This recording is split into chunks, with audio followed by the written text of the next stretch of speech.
ATPC, l'assainissement total piloté par les communautés, est l'axe médian de la stratégie nationale de promotion de l'hygiène et de l'assainissement en République du Bénin.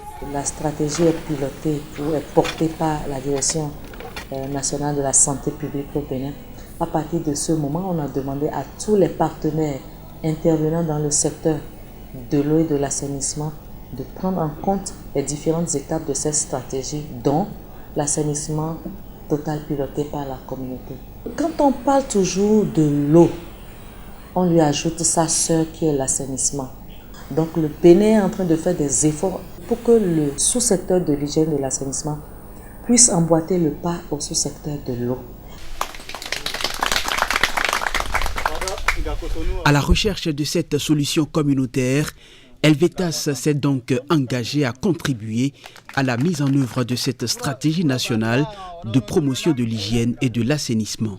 L'ATPC est une approche de changement de comportement basée sur le déclenchement des communautés à assainir leur cadre de vie avec toutes les approches possibles, avec toutes les méthodes basées sur les moyens de la communauté. Uniquement la communauté, sans subvention, avec sa propre force. Ainsi conçue, l'approche ATPC se soumet à un certain nombre de principes, dont deux phares. Il s'agit de la subvention, c'est-à-dire dans cette approche, il n'y a pas de la subvention, c'est zéro subvention. Le deuxième principe important, c'est qu'à problème communautaire, solution communautaire. Après les accords de partenariat et les démarches administratives, incluant le déclenchement institutionnel, la mise en œuvre effective de l'approche ATPC sur le terrain commence par le déclenchement communautaire.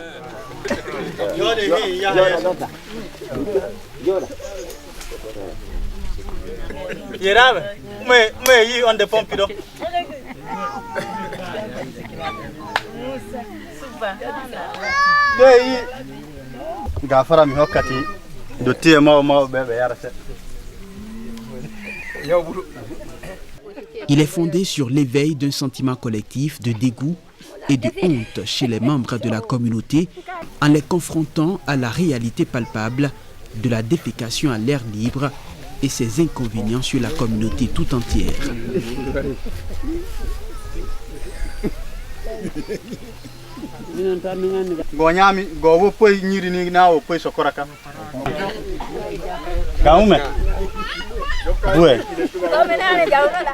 L'axiome étant qu'aucun être humain ne peut rester indifférent au fait qu'il ingère les excréments des autres. Là naît l'initiative d'éloigner les excréments de façon volontaire. La communauté se décide à faire des latrines et à les utiliser pour des raisons mieux connues.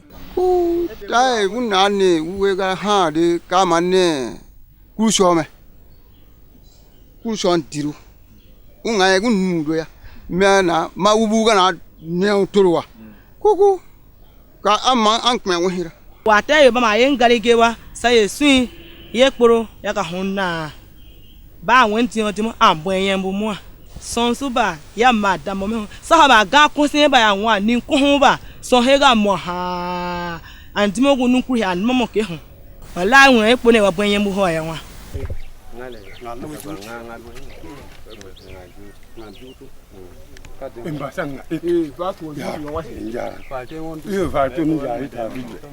Le projet de construction des latrines bénéficie du suivi et des apports techniques des facilitateurs. Cette phase se déroule en 3 grandes étapes. La mise en place de la fosse d'au plus 2 mètres de profondeur. Les autres dimensions sont en fonction de la capacité du chef de ménage. Pour faire la fermeture, la première des choses, c'est de faire le décapage. Après avoir fini, on positionne 2 géants bois qui serviront au support des autres bois. Par la suite, les autres bois vont suivre. Après avoir fini de positionner tous les bois, on se sert des feuilles selon les moyens. Ceux qui ont les cherchés, ils peuvent les positionner. D'autres cherchent les bâches pour empêcher la tombée du sable à l'intérieur du trou.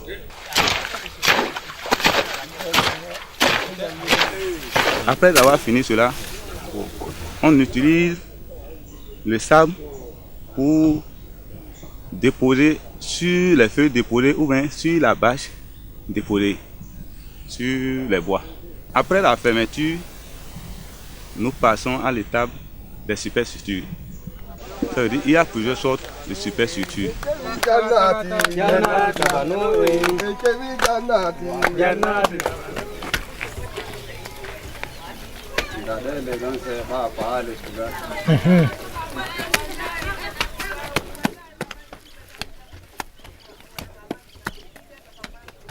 Une latrine aux normes ATPC dispose essentiellement et de façon permanente d'un dispositif de lavage des mains, d'une porte ou d'un rideau rigide, d'un couvercle pour la fosse de défécation, de la cendre et du savon en plus de la propreté interne et externe.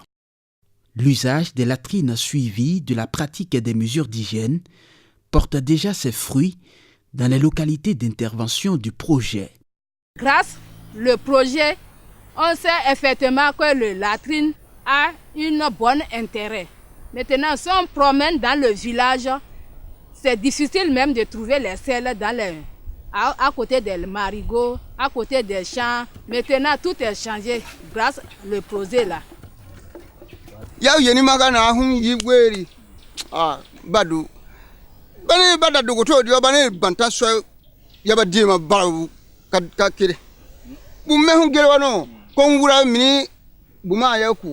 Donka menanga suka menjare wate ya yidinatu melai papande ame meloto melaba men jandara na fa ame mbuku ka menjonga menjagu jonka melona meloto melaba to weti daga subaka mendawa.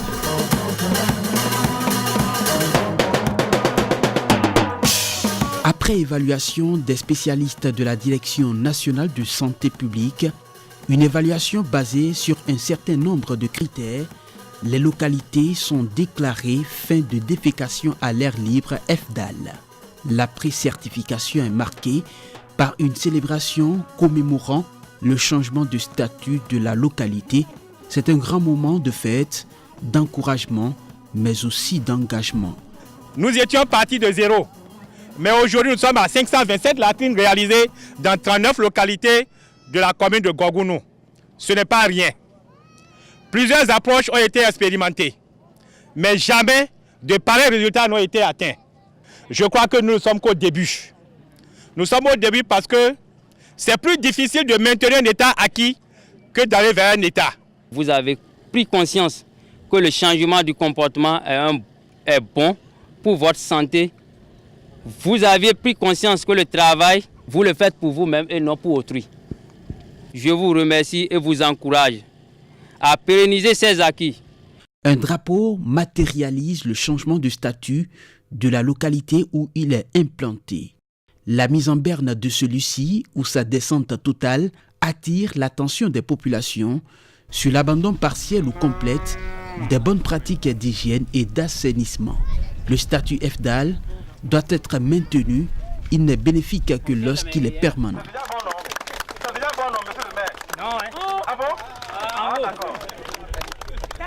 Normalement, nous les femmes, ce qu'on va faire dans nos latrines, chaque matin, tu dois balayer. Si tu balayes, si tu regardes, l'eau ne suit pas dedans, tu vas chercher une bol pour mettre de l'eau dedans, plus ton savon avec ton cendre, et puis tu vas fermer le latrine. Balayer l'entour de la latrine. Les femmes jouent un rôle essentiel dans un processus de changement de comportement dans une communauté et ça commence déjà au sein du ménage. Une femme qui est déjà engagée dans l'hygiène et l'assainissement, c'est déjà un mari qui est conquis et c'est aussi des enfants qui apprennent des bonnes pratiques de leur maman. Pour ce faire, Helvetas et ses partenaires procèdent au renforcement de capacités des facilitateurs pour un meilleur suivi post-FDAL, la consolidation. Ce renforcement de capacité va beaucoup nous améliorer dans l'exécution du travail sur le terrain. D'abord, lorsque nous prenons la consolidation, nous connaissons les objectifs. Nous savons ce qu'il faut faire.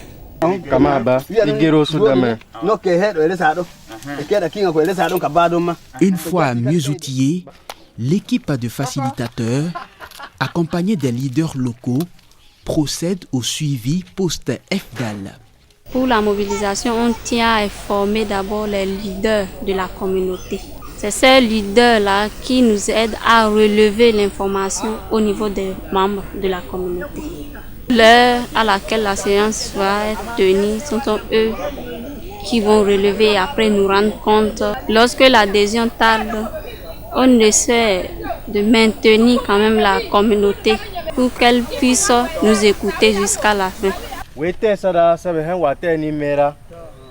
Une restitution des résultats de l'évaluation est faite à tous les membres. Les latrines n'ont pas gardé les mêmes aspects. Les autres n'ont pas mis descendre ni l'eau, ni le couvercle de latrine, ni ils vont protéger le... Si tu chies, il n'a pas de porte. Si tu laisses comme ça, quelqu'un passe, tu vois, tu es en train de chier, tu vas commencer par faire comme ça. Alors que c'est toi qui as fait ton chose. On n'est pas avancé, effectivement, nous sommes derrière. Maintenant, on va essayer de sensibiliser nos gens. Les communautés se disent enfin conscientes de ce que seule la pérennité du statut FDAL est gage d'une bonne santé et par conséquent d'un bien-être. La mise en œuvre de l'approche ATPC à mi-parcours dans la commune de Gogounou connaît des résultats probants. Aujourd'hui, nous pouvons dire que sur 51 localités déclenchées au départ, nous avons évalué 40 et 39 sont pré-certifiées FDAL. Donc 39 localités ont mis fin à la défécation à l'air libre. Mais dans notre approche, nous ne voulons pas nous arrêter seulement aux 39.